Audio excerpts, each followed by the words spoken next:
So when Jesus had received the sour wine, he said, "It is finished," and bowing his head, he gave up his spirit. It is finished. These are the last 3 words anyone would hear Jesus say, and it happened on a cold, dark, and rugged Friday. And when Jesus had cried out with a loud voice, he said, "Father, into your hands commit my spirit." And having said this, he breathed his last. See, people would assume that this was the end. But a new day would just start. The hardest day would just begin. That day was Saturday. That day was filled with mourning, and it was filled with grief. Knowing that their friend was gone, the disciples stood there in disbelief. And as each hour passed, the pain surpassed the last.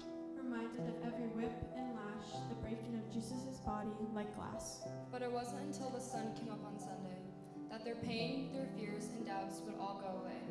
He is not here. He has risen as he said. Come, see the place where the Lord lay, and go quickly and tell his disciples that he has risen from the dead.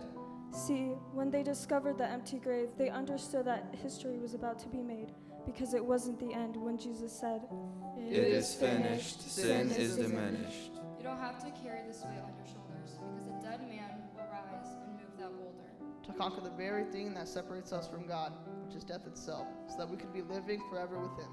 See, the devil, he thought that there was a period when there was actually a comma, but Jesus said, "I'm Not done yet.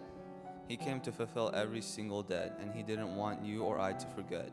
He chose the hardest choice, so why be sad? Why not rejoice? Rejoice. For he is risen. You no longer have to be held captive in your sin prison. So rise up to from every shackle, and rise up from every chain, because the blood of Christ can save you and take away your pain. No more sin and no more shame.